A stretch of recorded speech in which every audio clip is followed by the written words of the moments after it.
Artists of the Philippines. Mga kasama, narito tayo ngayon upang muling iparamdam ang hindi humuhupang galit. Galit ba tayo? Galit ba tayo? Ayan ang hindi humuhupang galit ng taong bayan sa korupsyon.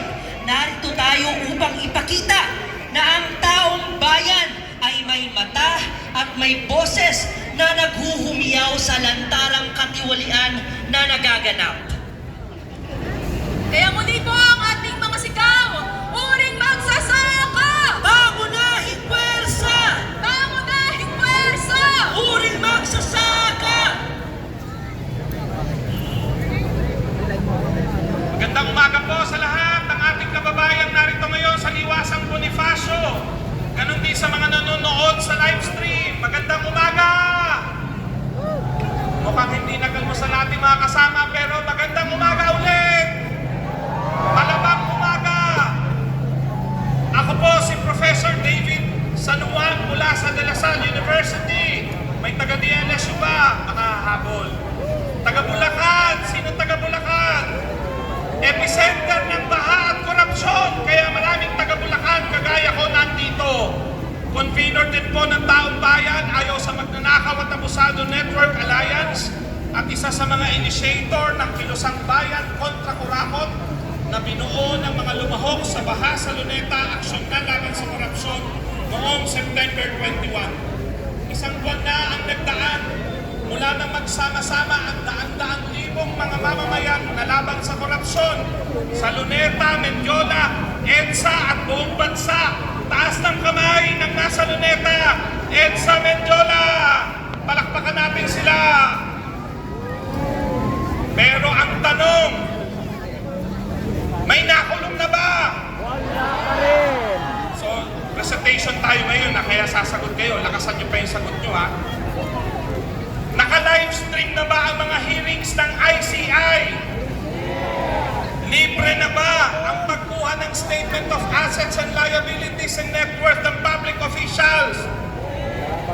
May bayad pa rin, di ba? Zero na ba ang unprogrammed funds, confidential funds at intelligent funds sa National Budget 2026? Hindi, at sobrang laki, more than 200 billion pesos. Kaya mas malala pa sa kinukulimbat ng mga nakaraang administrasyon. Nagpaliwanag na ba si President Bongbong Marcos Jr.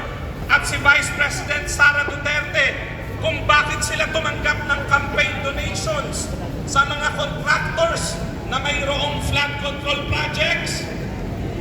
Si Jesus Escudero buti ng paliwanag. Si Presidente at Vice Presidente, wala pa rin. Accounts ng opisyal na freeze ng AMLA, na ibalik na ba ang pera ng bayan?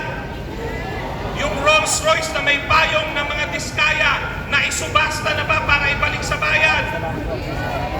May nakulong na ba? Kaya tuloy-tuloy ang protesta natin at pangangalampag. Walk out ng mga kabataan. Kaway-kaway, sino mga kabataan? Tuloy-tuloy ang walk out. Lunch break protest ng mga manggagawa. Lakbayan at karpuhan ng magsasaka. Sit-down strike ng mga guro. Concert against corruption ng mga artista. Tax holiday ng mga negosyante at consumer. Lahat ng sangkot. Anong sagot? Lahat ng sangkot. Ikulong ang mga mandarambong. Tuloy-tuloy ang protesta. Tama na, sobra na ang korupsyon. Tama na, sobra na ang pamumuno ng mga korap na dinastiya. Tama na, sobra na ang pamumuno ng Marcos Duterte. Baguhin na natin ang sistema. Maraming salamat po.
kapwa.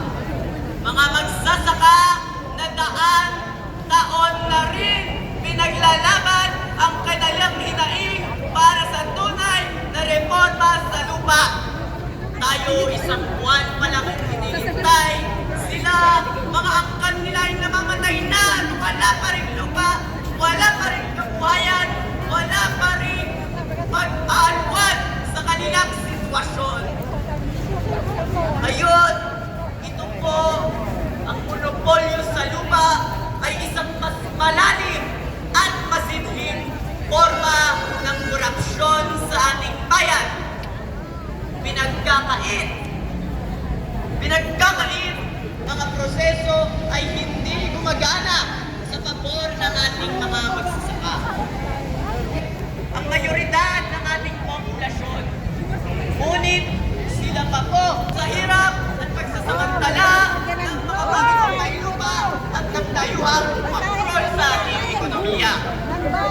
Kaya ngayon po, dapat natin matanto na kailangan ng ating mga magsasaka, magbubukid, manggagawang bukid,